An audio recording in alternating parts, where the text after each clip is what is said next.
সেই শিশুর মৃত্যু কোনোভাবেই মেনে নেওয়া যায় না বলেছেন তারেক রহমান। তিনি বলেন, সেই শিশুর মৃত্যুর ঘটনা সারা দেশের মানুষকে লজ্জিত করেছে। আমরা দেখছি পবিত্র মাহে রমজান মাসেও ধর্ষণের ঘটনা থামছে না। দেশের বিভিন্ন স্থানে নারী ও শিশুদের উপর চলমান নিপীড়ন, হেনস্থাকরণ ও ধর্ষণের মতো ঘৃণ্য কাজ রোধে সর্বস্তরের মানুষকে এগিয়ে আসতে হবে।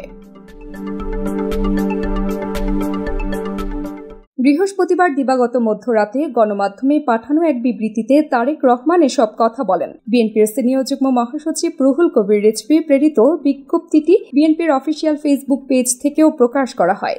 বিবৃতিতে তারেক রহমান বলেছেন, নির্মম পাশবিকতায় সেই শিশুর মৃত্যুর ঘটনা দেশবাসীর মতো আমাকেও ব্যথিত করেছে। তার মৃত্যুর সংবাদে স্তব্ধ হয়ে পড়েছে গোটা দেশ। এই মৃত্যু কোনোভাবেই মেনে নেওয়া যায় না। এই ঘটনা সারা দেশের মানুষকে লজ্জিত করেছে।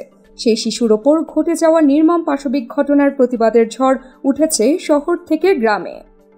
রাজপথ উত্তপ্ত হয়েছে মিছিল আর স্লোগানে। একই সঙ্গে তার ফিরে আসার জন্য প্রার্থনা ছিল প্রতিটি মানুষের। তিনি বলেন, বৃহস্পতিবার দুপুরের পর সিএমএইচ থেকে আসা খবরে শোক আর ক্ষোভে একাকার মানুষ ধিক্কার জানাচ্ছে মানুষরূপী কুলাঙ্গারদের। আমি শুরুতে ঘটনা জানার পর তার চিকিৎসা ও আইনি সহায়তার ঘোষণা দিয়েছিলাম।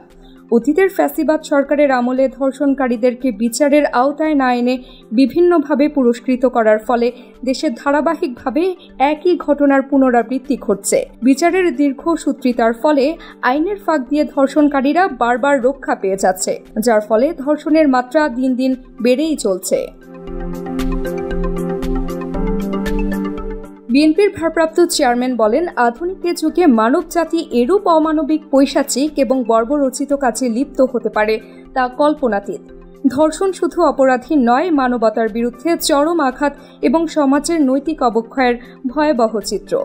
আমাদের সমাজে যে নির্মম ও বর্বরচিত ঘটনাগুলো ঘটে চলছে তা মানবতা ও নৈতিকতার মৌলিক ভিত্তিকেই প্রশ্নের মুখে দাঁড় করিয়ে দিয়েছে। আমরা দেখছি পবিত্র মাহে রমজান মাসেও ধর্ষণের ঘটনা থামছে না।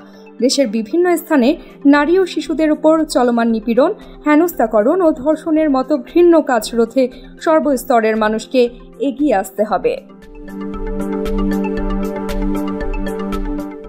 তারেক রহমান বলেন, গত 5 আগস্ট গণ অভ্যুত্থানের পর থেকে নারী হেনস্থা, হয়রানি, ধর্ষণ বা ধর্ষণের হুমকির মতো ঘটনা মানুষ আর প্রত্যাশা করে না।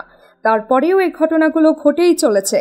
নারী, কিশোরী ও শিশুদের প্রতি যে ধরনের সহিংসতা বা হয়রানি মানবাধিকারের সুস্পষ্ট লঙ্ঘন।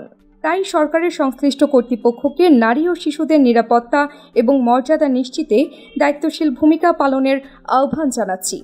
এছাড়া একটি বিস্তৃত শিশু সুরক্ষা ব্যবস্থা তৈরি করে নারী ও শিশুদের জন্য নিরাপদ চলাচল, নাগরিক স্বাধীনতা এবং ডিজিটাল নিরাপত্তা নিশ্চিতে ভূমিকা রাখতে হবে। ভুক্তভোগী ও তাদের পরিবারের সর্বোচ্চ সুরক্ষা দিতে হবে আইনিভাবে।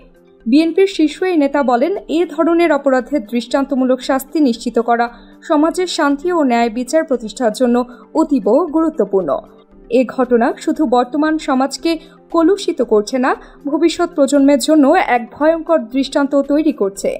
এমন ব্যবস্থা নিতে হবে যাতে ভবিষ্যতে কেউ যেন এই অপরাধ করার সাহস না পায়। তাবাসসুম হক আনিকা, SBS বাংলা।